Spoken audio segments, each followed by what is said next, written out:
warahmatullahi wabarakatuh. Alhamdulillahirabbil alamin wa bihi nasta'in ala umuri dunya waddin. Wassalatu wassalamu ala asrofil anbiya'i wa imamul mursalin sayyidina wa maulana Muhammadin wa ala alihi wa sahbihi ajmain, amma ba'd. Alhamdulillah, kita masih berjumpa dengan bulan suci, yaitu bulan suci Ramadan, di mana bulan ini adalah bulan yang dinanti-nantikan oleh seluruh umat muslim yang ada di dunia. Di mana bulan Ramadan ini biasa kita sebut dengan bulan turunnya Al-Quran. Rasulullah menerima wahyu pertama kali pada bulan Ramadan, yaitu tepatnya 17 Ramadan, yang biasa kita sebut yaitu Nuzulul Quran.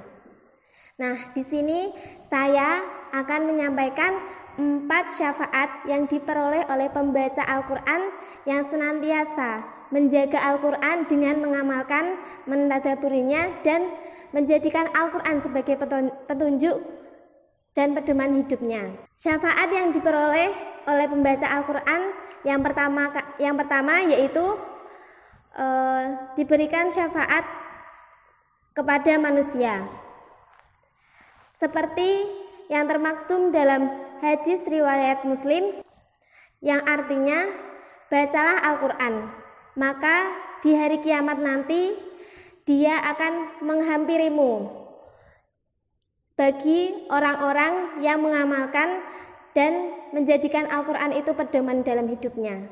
Terutama bagi pembaca Al-Quran yang sering membaca surat Al-Zahrawain, yang artinya 2 cahaya. Apa itu surat Al-Zahrawain?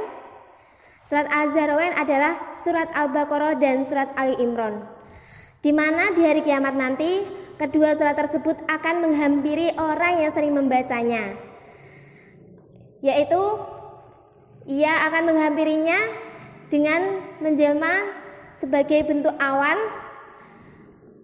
ataupun burung. Nah, sayap dari burung ini akan membela si pembaca Al-Quran tersebut, terutama surat Al-Zahrawain, ketika dia berada di akhirat.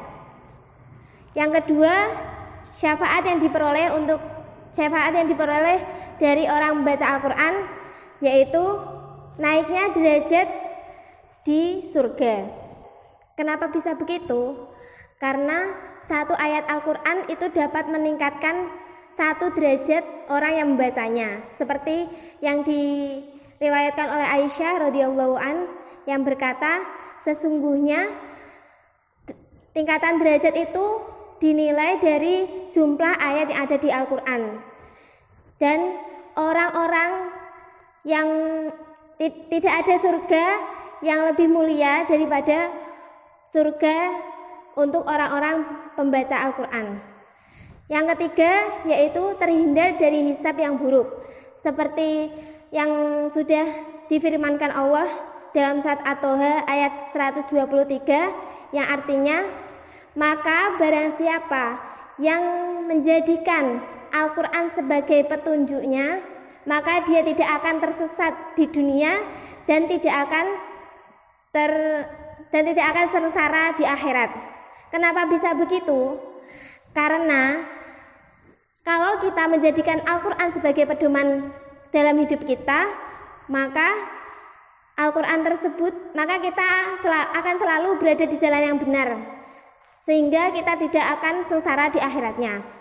Dan yang keempat, yaitu yang paling istimewa, Al-Quran dapat memberikan syafaat kepada kedua orang tua kita. Bagi penjaga Al-Quran, dia akan, seperti yang kita ketahui, dia itu akan memasangkan mahkota kepada kedua orang tuanya, di mana mahkota tersebut sangat terang dibandingkan sinar matahari yang ada di dunia. Nah, itulah 4 syafaat yang akan diperoleh untuk pembaca Al-Quran yang selalu istiqomah membaca dengan tartil dan mengamalkannya. Semoga bermanfaat. Semoga di bulan Ramadan ini kita dapat meningkatkan keimanan kita. Wallahu muwaffiq ila aqwamit thoriq. Assalamualaikum warahmatullahi wabarakatuh.